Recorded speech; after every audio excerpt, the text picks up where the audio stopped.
So our next presenter is Alix Arndt from ARN-BC, the Association of Registered Nurses of BC. And Alix is another one of those sort of Change Day veterans. She's back again. So we first had the pleasure of meeting Alix in 2015 when she joined us for Change Day, then started making a lot of noise. And yet again, we've got her back sharing her energy and excitement and brilliant ideas along the way. So thank you so much for joining us. I'm delighted to have you here, Alix, and I will be your slide advancer for today. Oh. Thank you. Thank you so much. Yeah, hi everyone, and thank you for that. I do sort of feel like a bit of a veteran, and it's true. Most places I go, I tend to make a lot of noise. So this virtual space can be another one of those areas. So when I was asked to do this, we were sort of talking on the topic of making it meaningful and what that meant. And you know, I spent a few days, of course, kind of trying to think about what making it meaningful kind of really meant. And I think about it a little bit in the context of where I am today and why I'm so low tech today. And just on the phone is that I'm actually at a nursing leadership day. And out of this Nursing Leadership Day, we will be hosting Nursing Leadership Awards representing each of the nursing designations this evening.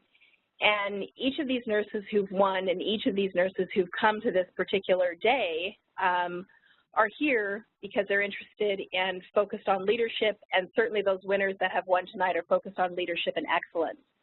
So this is kind of my lens, and when I think about making it meaningful and I think about leadership and excellence, I think about thinking beyond yourself as an individual and thinking holistically, you know, where we can all sit as part of the whole and as part of that kind of greater good picture. And to me, this is really kind of where the heart of leadership is. So while I'm here today sort of celebrating leadership on so many levels, I use that kind of as the context for our talk today, you know, thinking about being a leader and focusing on how you can impact stuff that goes beyond you and what that may mean. And as you will see from my PowerPoint that's up on the screen, I will also apologize. My PowerPoint skills are not exactly my forte, so apologies on that end. And if you go ahead and move to slide 2 with the cartoon on it, that would be great. So, you know, again, just one thing I kind of wanted to just sort of bring as I mean, I guess there's a little bit of background here is one of my functions at the association is to work with the social media accounts. So it's obviously a medium that I feel is important, that I'm very comfortable with, and that I believe has true and real impact on people and systems and structures, and that can be good. And it can be detrimental in some respects, but it does matter. So I'm still asked, and it surprises me. I'm asked less, but I'm still asked, you know, can social media have a lasting impact? Can it make a real impact? Can it do good?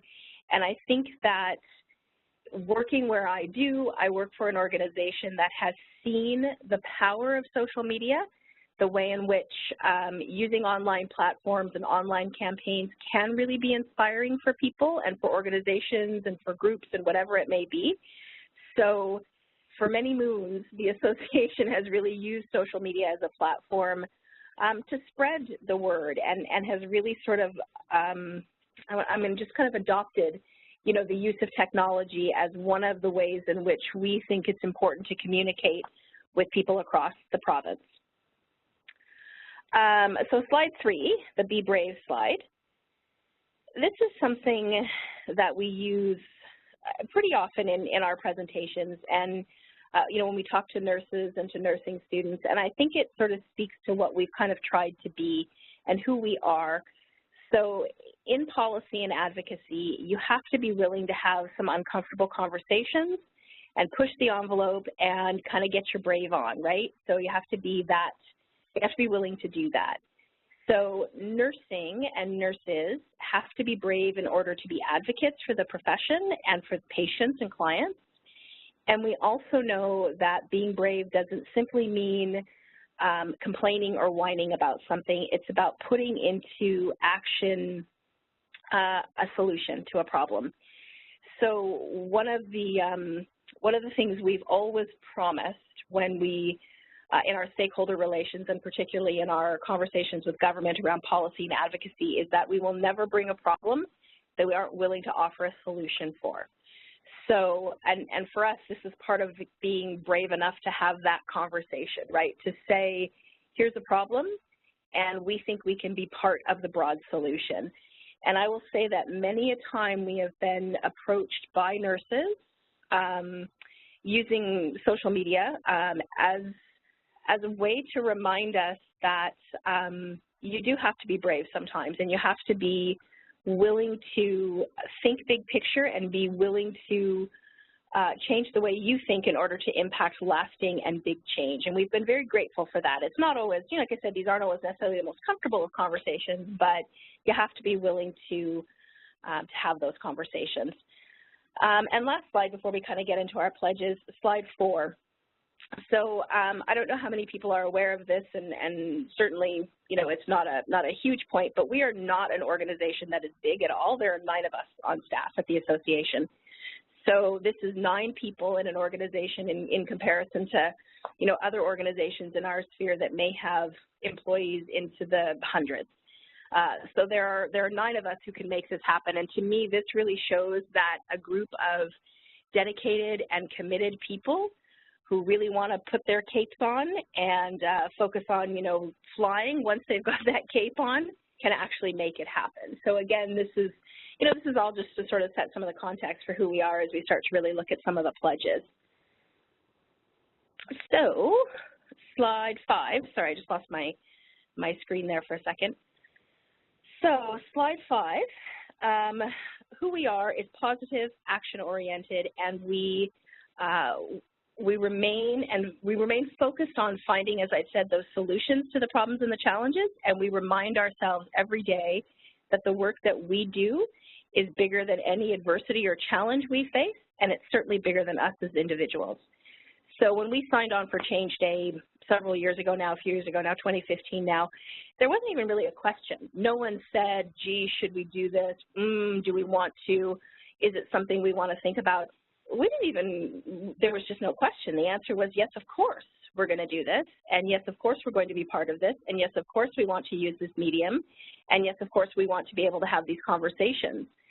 So it's just always kind of been a bit of a no-brainer for us. And you know, as, you know, we've had different colleagues come and go, and we've had, you know, different board members be elected throughout this process, everyone wants to hear more and learn more about what Change Day is and how they too can participate. So they want to talk about previous Change Days and the impetus behind it and what it means and how they can participate themselves, if not necessarily through us at the association, through their own work sites.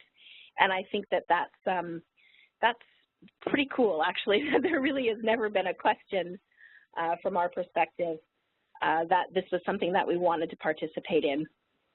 So when I look at these pledges on this slide, sorry, I'm just catching up on my own screen here. You know, if I look at Matthew's, I remember Matthew saying to me when he was thinking of this slide, you know, is this one okay?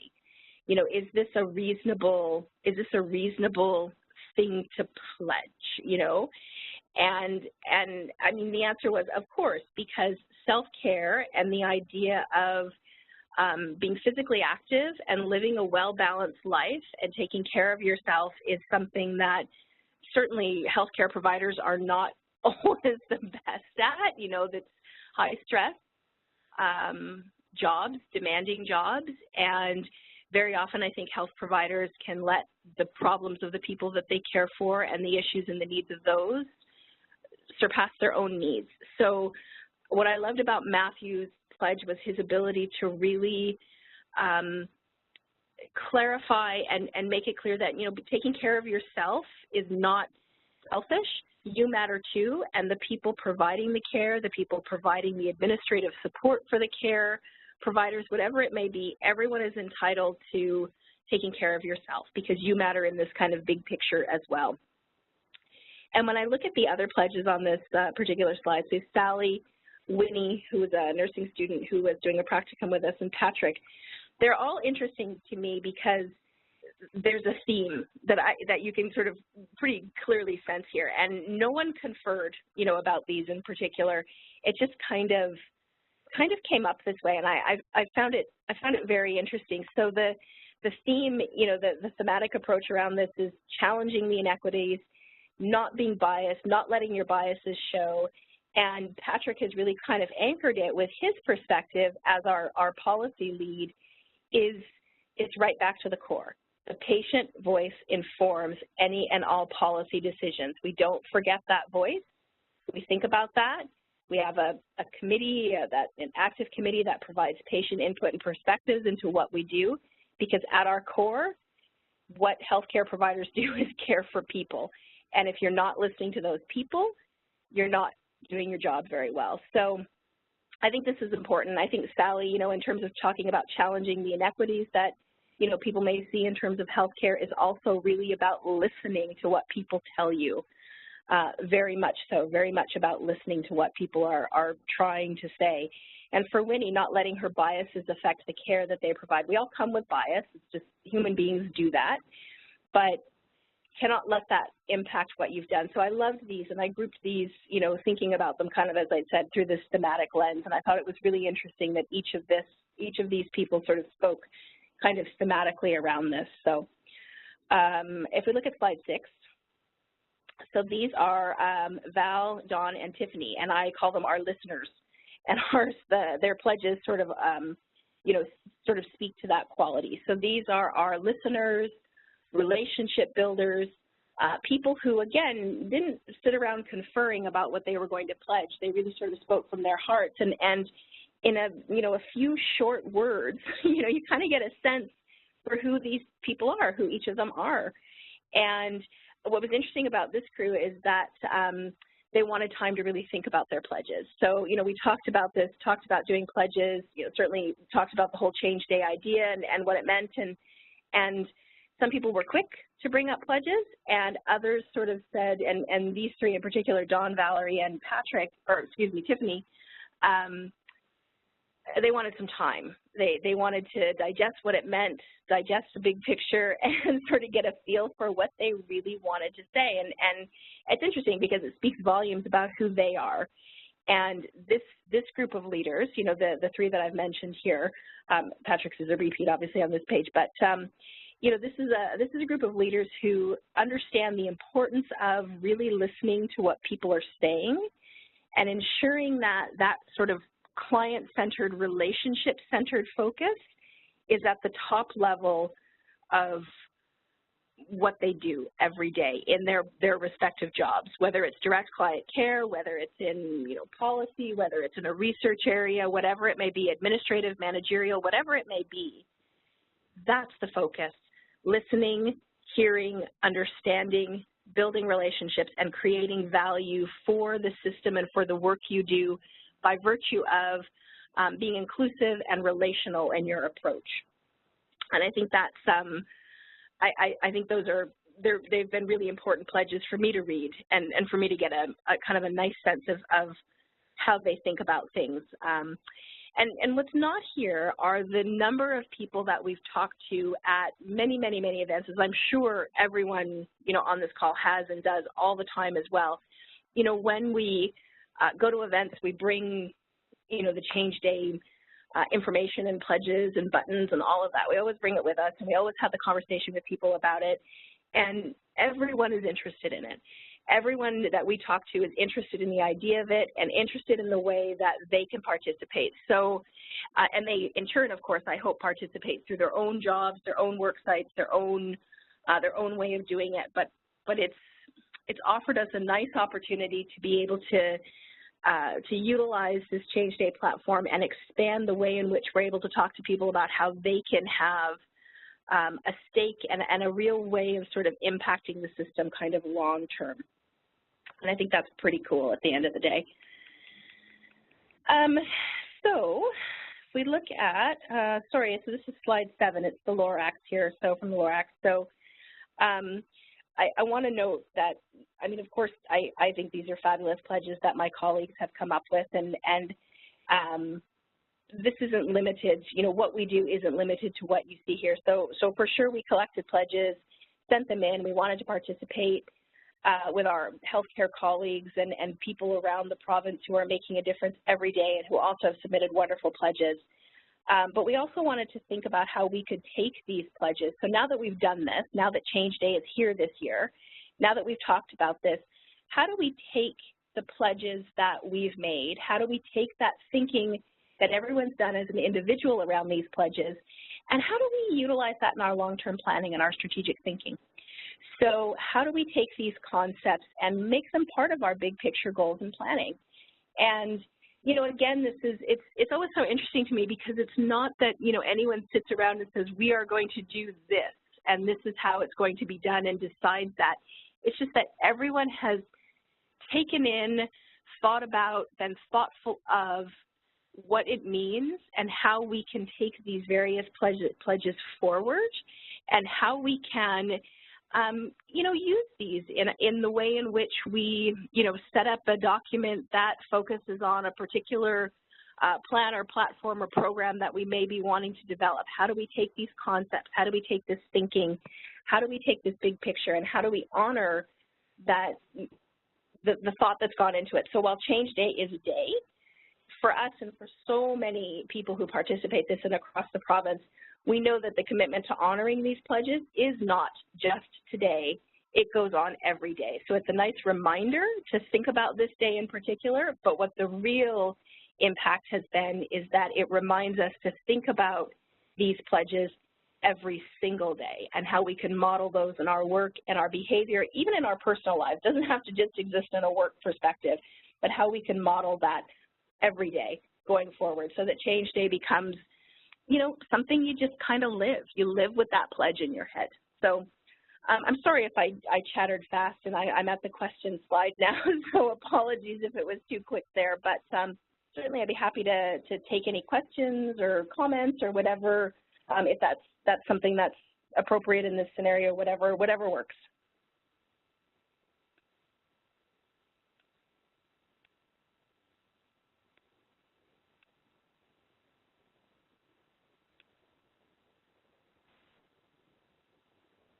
Thanks, Alex. This is Sabrina. Yes. Hi, Sabrina. Hey, how's it going? Okay. Thank you for that. And I just had a question for you. So we heard Jim talking this morning, too, about how to make change stick. So moving forward, how do you think that, participating in Change Day and the whole campaign and with your team, how do you think that you're going to keep this going and kind of making it stick in your organization or even personally?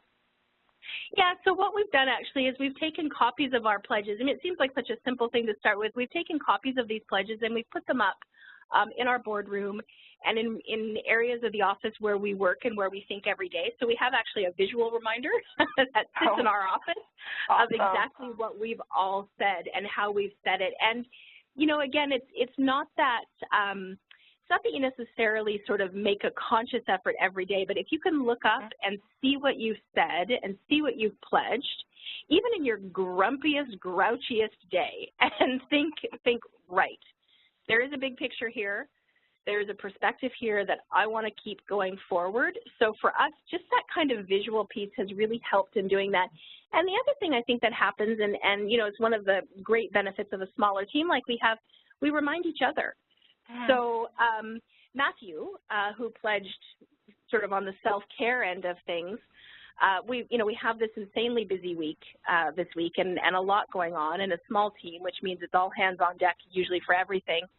Well, Matthew woke up not feeling well a couple days ago, and his immediate thought was, oh, I'm going to let everyone down. I'll work from home. I'll do something. I can't drop the ball. I feel terrible. And everyone's immediate response was, no, you get to be sick. You're human. You're going to take a rest day. It will be fine. We'll figure it out. And you need to take care of yourself. Like he needed reminding in that moment that was kind of where his thinking was going, because his immediate thought was we were going to be disappointed in him because he wasn't well. And I mean, it couldn't have been anything farther from the truth. So you sort of can check each other as well in the process. And that's a great point, I think, to bring up, is that kind of make it a group thing and keep each other accountable, because you're right, sometimes we do forget about taking care of ourselves or holding ourselves accountable when there's so many other things happening. Yeah, yeah.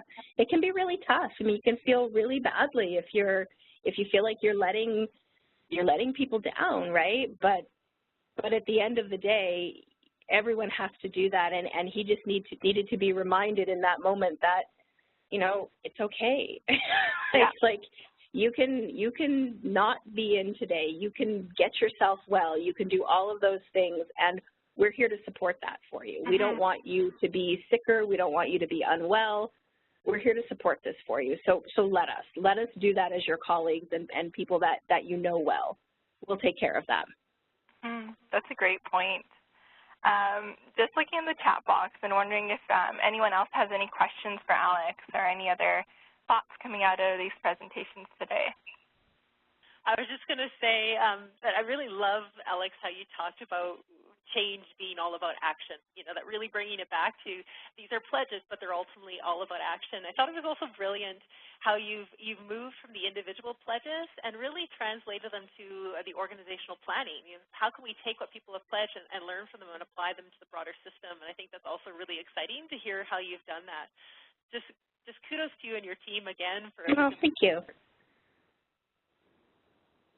Thank you so much. You know, it's really our pleasure to be able to be participating in this. It's everyone loves doing it. Everyone is, you know, when the buttons arrive and we've ordered the package of materials, everyone's excited to be able to talk about it. It's brilliant, and really thank you for joining us. And we're not seeing any questions in the chat box, no hands up right now, so we'll maybe move along from here. But just really, really wanted to thank you so much, Alix, for joining us. A pleasure. It's fabulous to hear about what ARNBC has done again this time around, and we really appreciate your partnership as ever in Change ABC. We hope you enjoy your event today and enjoy everything that's going on over there. We will, and we will continue to participate. We'll continue to live our pledges, and we'll be back for 2018.